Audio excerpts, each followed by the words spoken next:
I swear on my mother's grave, the tiger smiled at me, and not in a nice way. Corporal Dane Rourke dropped the half-melted protein bar he'd been chewing and stared at Sergeant Holt like he'd just confessed to kissing a grenade. The jungle canopy overhead didn't shift. The triple suns burned steady through the leaves of the Quorth Prime biome dome.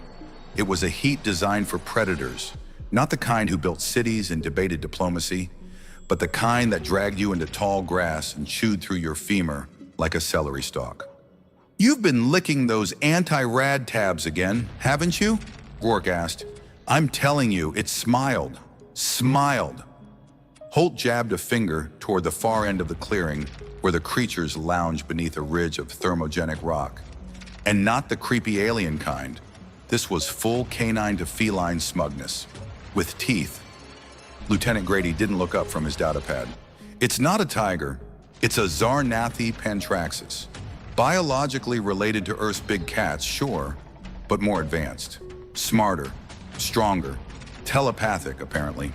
"Telepathic?" Rourke's voice cracked. "You're telling me this thing read Holt's mind and decided to grin at him?" Holt folded his arms. "Explains a lot." "Explains why it didn't eat him, more like," Grady muttered, finally putting the pad down and wiping sweat from his brow. "Listen up. The envoy from the Zarnathi hunting clans arrives in 30. Command says we're not just guests, we're equals. That means we dine together.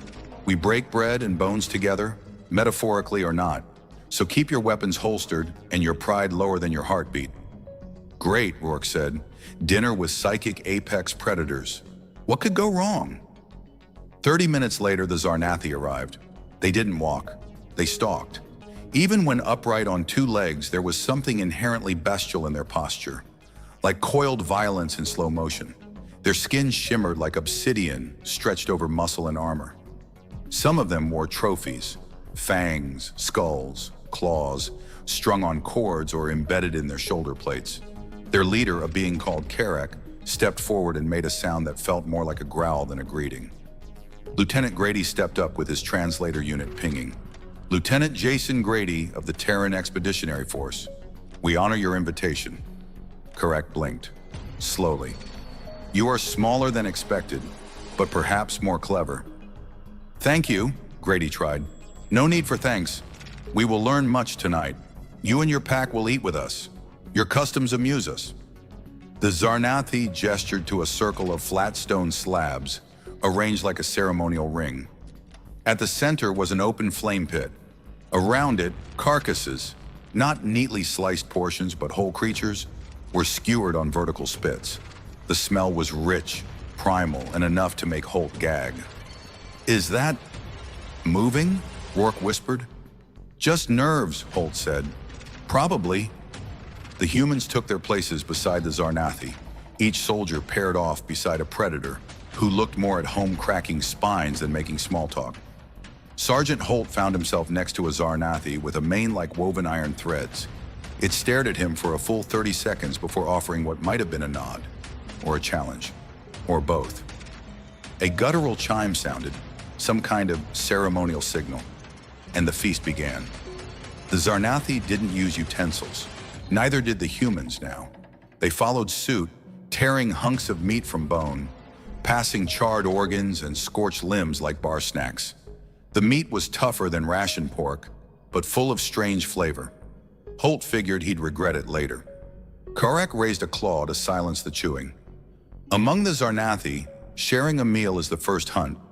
Not for prey, but for truth. What you eat, you honor. What you do not eat, you challenge. Will you challenge us humans?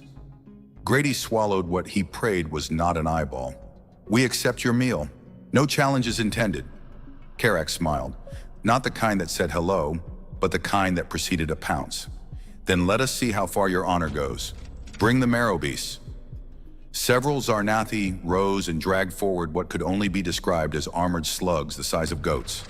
Their shells were ridged with crystalline spikes, and they hissed like steam vents under pressure.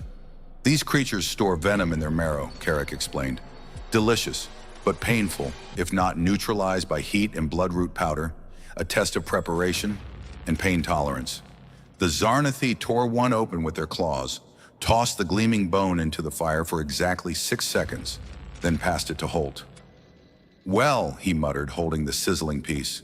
"Bottoms up." He bit. Agony. Pure, stabbing, sinus-searing agony. The inside of his skull felt like it had been inflated with molten sand. His vision blurred. He didn't cry, but not for lack of trying. He held the bone in shaking hands. "Delicious," he rasped. The Zarnathi beside him bared its fangs. Approval? Maybe. Or amusement. Karak clapped once. "The humans endure. They taste our trials. We will taste theirs." Grady nodded to his team. "Deploy the Terran dishes." Rourke rolled in a thermal crate. Inside, dried fish, rehydrated soy slop, freeze-dried chili ration pouches, and a single ancient jar of fermented durian paste from Earth's southeast archives, legally classified as an olfactory hazard on 6 colonies. They passed the chili first. Karak blinked, then blinked again. His jaw tensed. He made a sound like a coughing badger. "What is this heat?" he growled. "Capsaicin," Grady said. "Plant defense compound. We eat it for fun." Another Zarnathi coughed into his claws. Then came the durian. Even Holt backed away. The stench of rotting fruit and burnt onion filled the air like a crime scene. One of the younger predators sniffed it, growled, and promptly rolled off the stone bench. Karak took a spoonful. He paused, then swallowed. No reaction.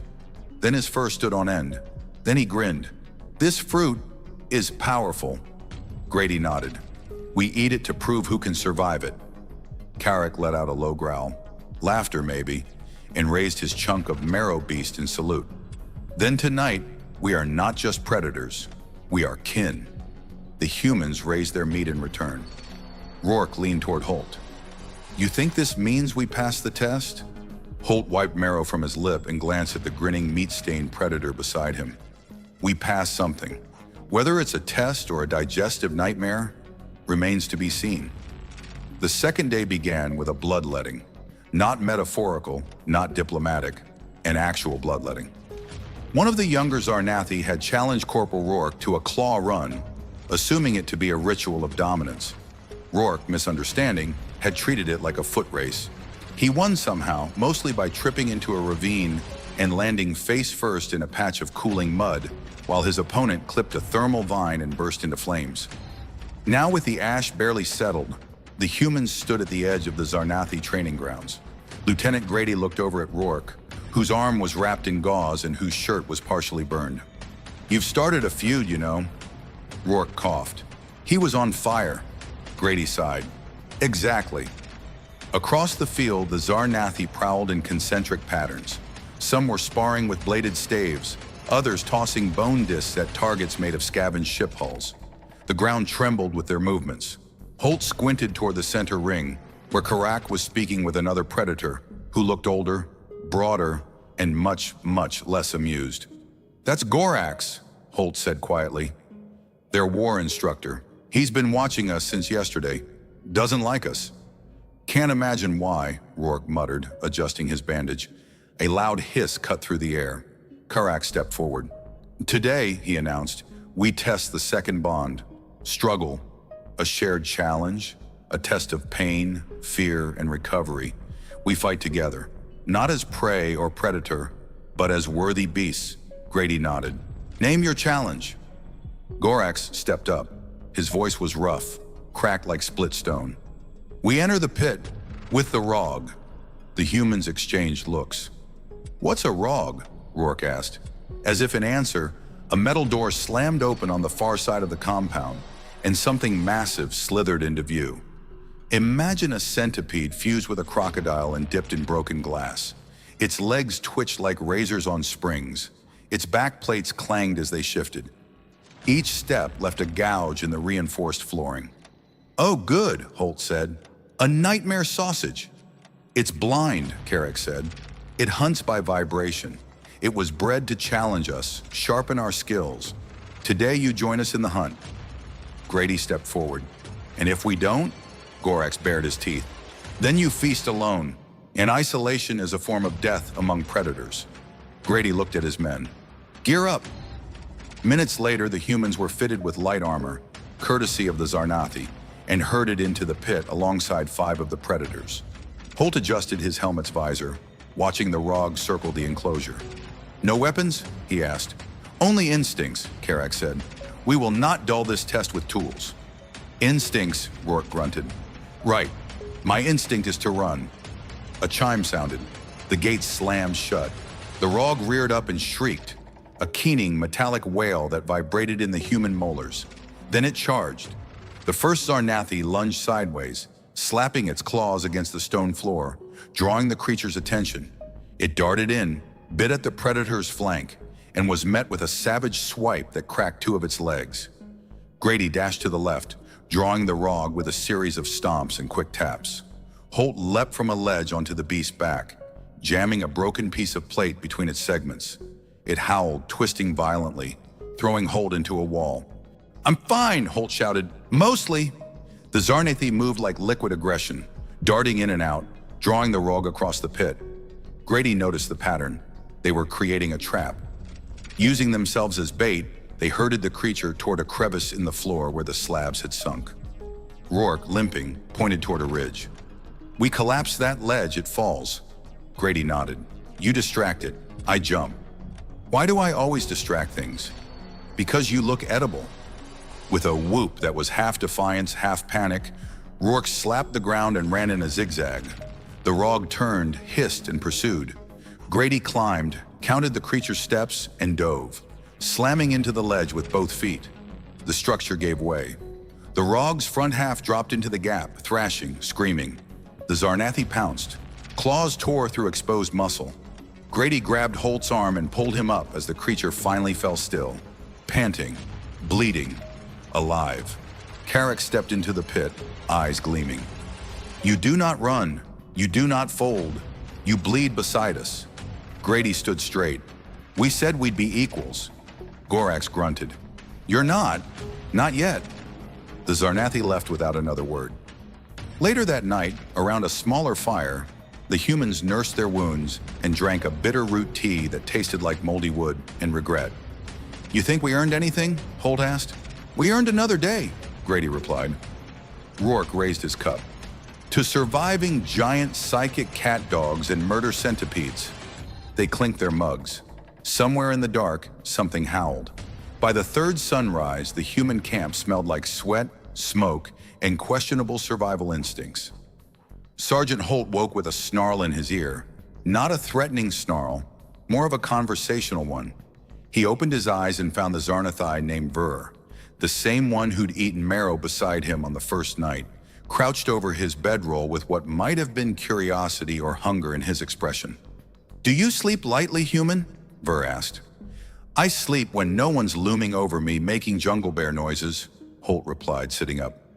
Ver bared his teeth. "You just like you fight. Loudly." Across the clearing, Lieutenant Grady was already at the center of the training ring, conferring with Karak over something displayed on a jagged data panel. Zarnathi tech wasn't smooth or ergonomic.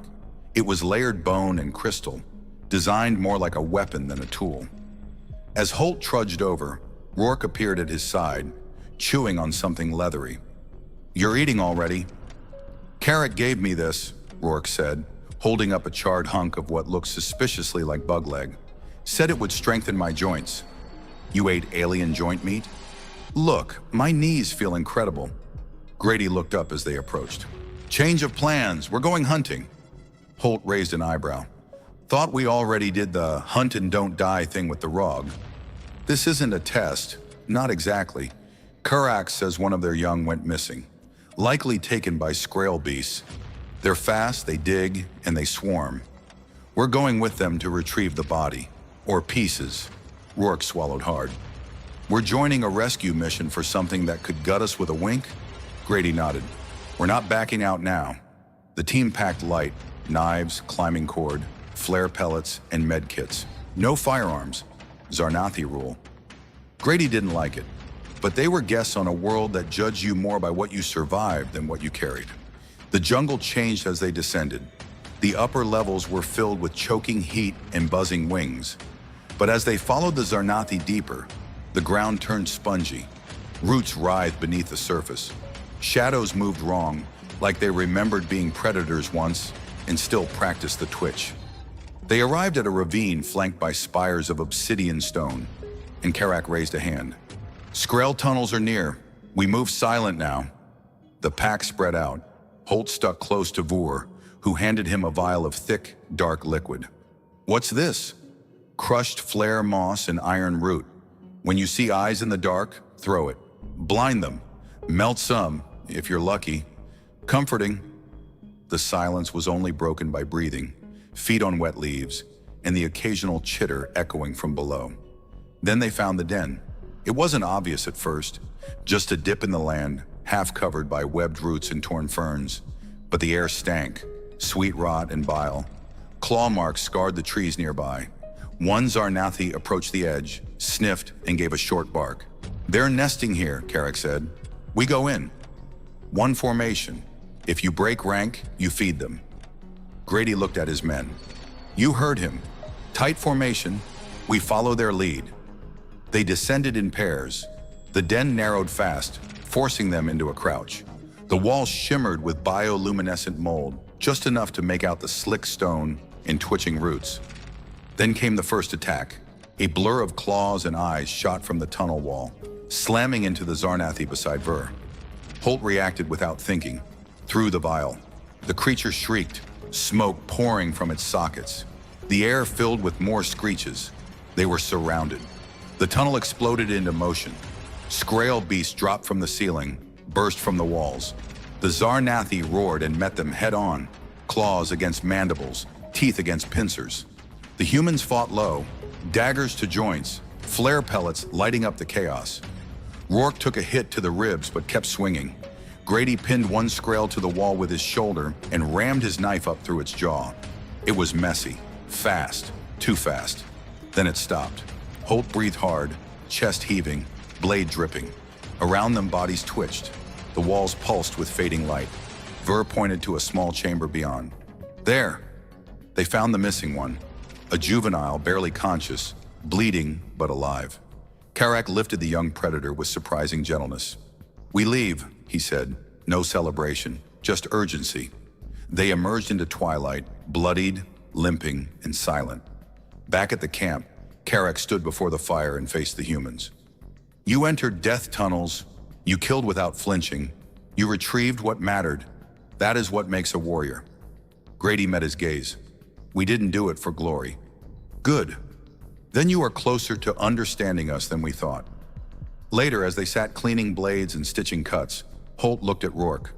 "You ever think we'd be eating barbecue and killing bugs alongside alien lions?" Rourke chuckled. "Not until now." The jungle hummed around them. The night no longer sounded like threat. It sounded like home. Dawn broke over Quorith Prime like a torch shoved through mist. Red light spilled across the clearing where humans and Zarnathi gathered for what would be their final rite together. The last test, not one of flesh but of mind, culture, and trust, loomed. Karak stood on a raised platform of fused stone, watching the humans with his black and gold eyes. "Today," he growled, "you host us." Grady had been briefed, of course. Command's orders were clear: establish a mutual alliance through cultural exchange. But hosting apex predators, whose hobbies included blood duels and venomous snacks, was not something anyone at Terran High Command had explained in practical terms. Still, the humans had planned. They cleared the central fire pit.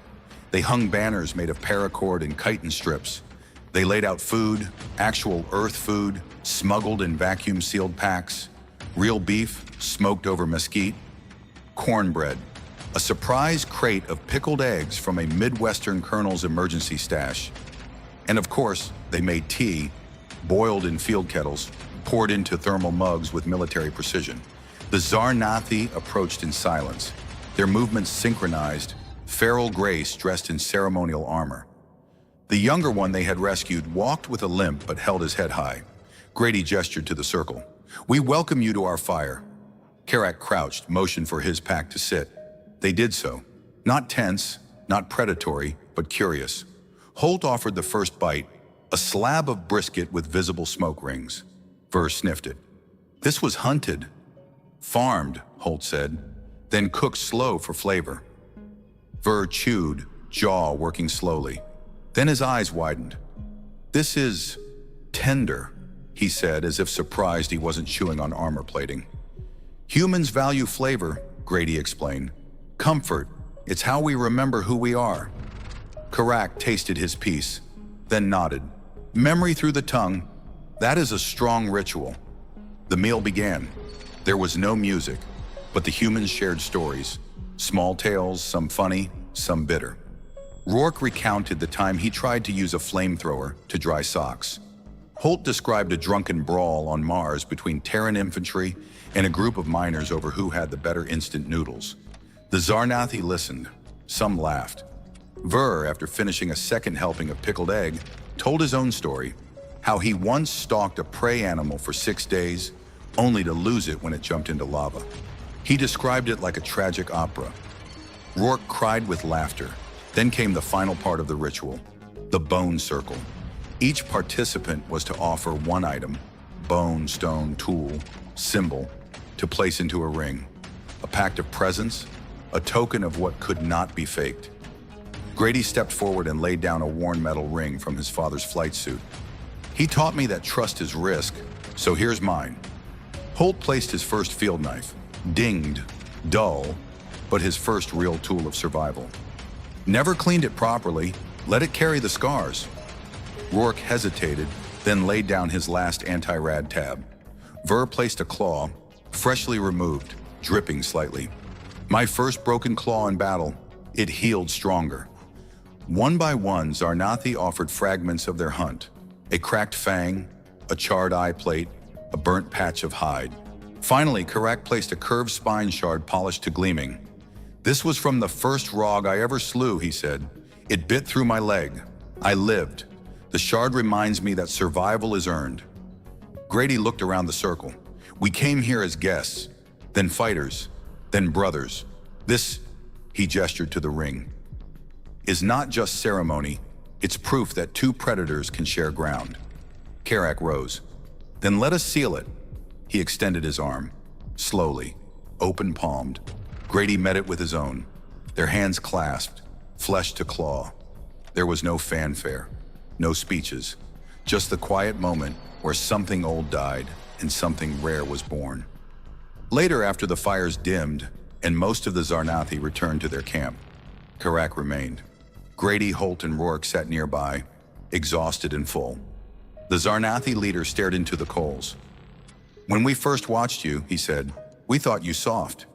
Eaters of grain and builders of machines. You laughed too much, you wept over stories. We mistook that for weakness." Rourke raised a brow. "And now? Now we understand. You laugh because your prey was once greater. You weep because you remember too well. And you build because you have the nerve to believe you belong among stars." Grady gave a half smile. "We've never been the strongest, but we survive." Karak's nostrils flared. "And that is what makes you kin. True predators do not only kill, they adapt, they endure, they honor the pack." Rourke reached for a last piece of brisket. "And they eat like kings." Karak stood. "This planet is now a shared ground. Zarnathi will speak your name with respect. And if ever you are hunted, call for us. You are no longer prey." The three humans watched him fade into the trees. Holt sipped his tea. "Think they'll visit Earth someday?" Rourke nodded. "And freak out every zoo on the planet." Grady chuckled. "Let's just hope they don't eat the tour guides." The fire popped softly behind them. Somewhere in the jungle, something big howled, but this time it sounded almost like a welcome.